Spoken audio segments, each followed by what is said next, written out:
Good morning all of you.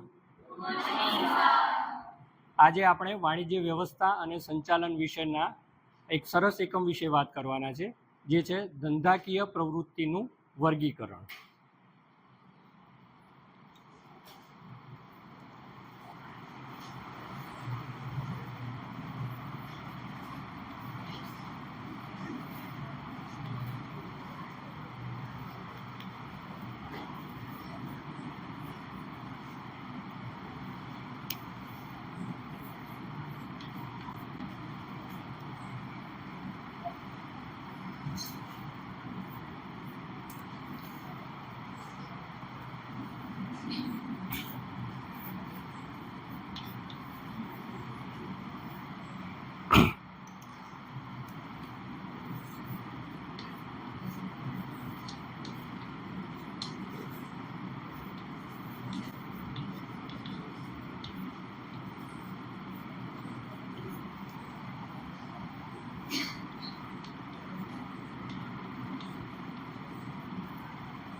તો વિદ્યાર્થી મિત્રો, તમે જાણતા હશો કે વાણિજ્ય જે છે એ મોટાભાગે આર્થિક પ્રવૃત્તિઓ ઉપર આધારિત છે.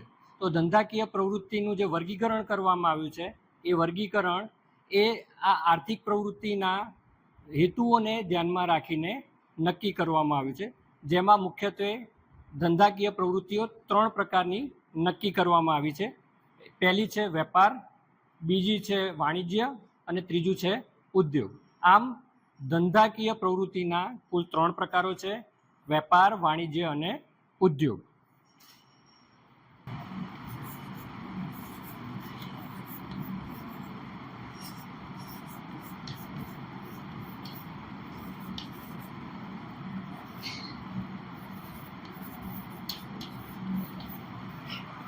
તો આ 3 પ્રવૃત્તિઓ પૈકી આપણે આજે પ્રથમ જે પ્રવૃત્તિ છે વેપાર, એના વિશે થોડી ટૂંકમાં માહિતી મેળવીશું.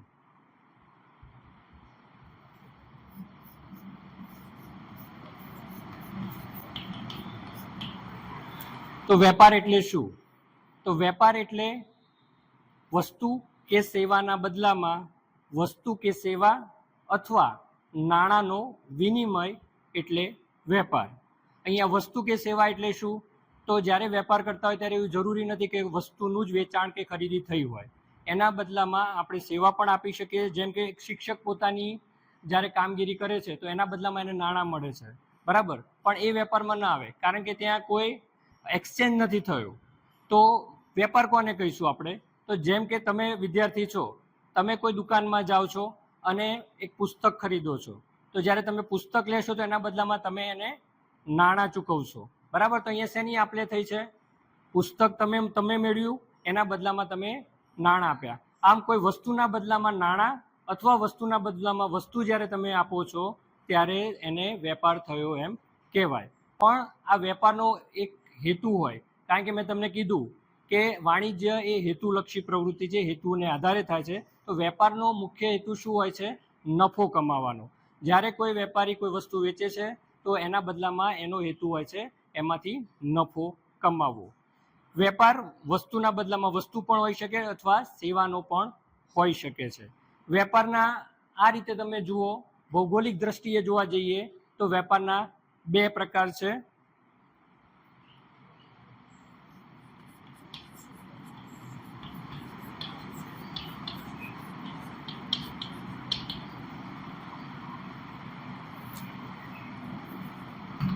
વેપારનો પહેલો પ્રકાર છે આંતરિક વેપાર.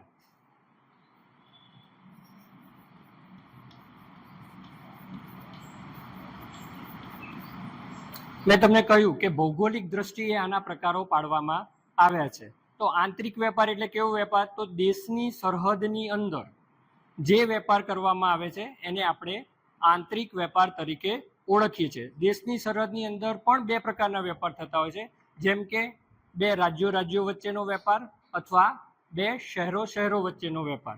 રાજ્યો વચ્ચેનો વેપારનું ઉદાહરણ જોઈએ તો કાશ્મીરના કોઈ વેપારીએ સફરજનનું વેચાણ કર્યું રાજસ્થાનના કોઈને વેપારીને. તો અહીંયા તમે જોઈ શકો છો કે બે રાજ્યો વચ્ચે વેપાર થયો છે. એક કાશ્મીર રાજ્ય છે અને બીજું રાજસ્થાન છે.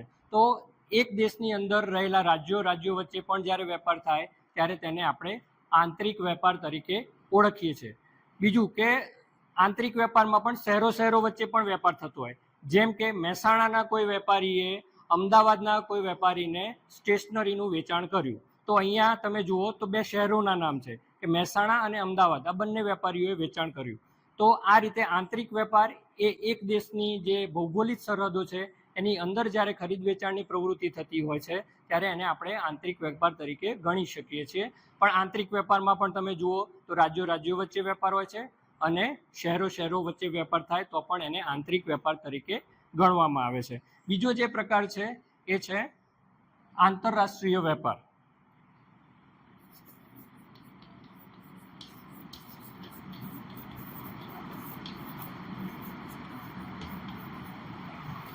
આંતરિક વેપાર જે છે દેશની સરહદની અંદર થાય છે, જ્યારે આંતરરાષ્ટ્રીય વેપાર જે છે એ દેશની ભૌગોલિક સીમાની બહાર થતો હોય છે. એટલે કે બે દેશો વચ્ચે જે વેપાર થાય છે તેને આપણે આંતરરાષ્ટ્રીય વેપાર તરીકે ઓળખીએ છીએ. જેમ કે શ્રીલંકાના કોઈ વેપારીએ ભારતના વેપારીને ચાનું વેચાણ કર્યું તો એ જે વેપાર છે એનું સ્વરૂપ થશે, એનો પ્રકાર થશે આંતરરાષ્ટ્રીય વેપાર. જ્યારે બે દેશો વચ્ચે વેપાર થતો હોય ત્યારે તમે એને આંતરરાષ્ટ્રીય વેપાર તરીકે ગણાવી શકો.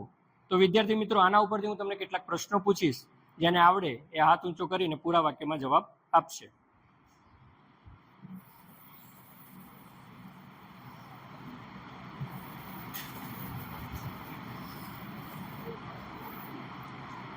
ધંધાકીય પ્રવૃત્તિનું વર્ગીકરણના કેટલા પ્રકાર છે અને કયા કયા?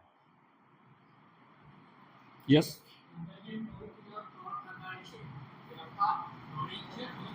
સરસ. વેપાર એટલે શું? યસ. તમારો જવાબ સાચો છે. વેપારના કેટલા પ્રકાર છે, કયા કયા? યસ. Very good. આંતરિક વેપાર એટલે શું? યસ. બરાબર છે. આંતરિક વેપારનું એક ઉદાહરણ આપો.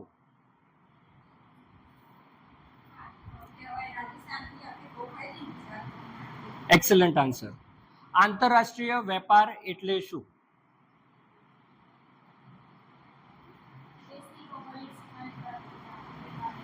બરાબર છે. આંતરરાષ્ટ્રીય વેપારનું ઉદાહરણ જણાવો.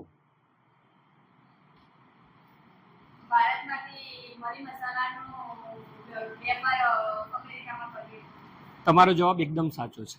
તો વિદ્યાર્થી મિત્રો, આજે આપણે ધંધાકીય પ્રવૃત્તિના વર્ગીકરણ વિશે માહિતી મેળવી, જેમાં આપણે વેપાર એટલે શું અને એના પ્રકારો વિશે ટૂંકમાં માહિતી મેળવી. Thank you.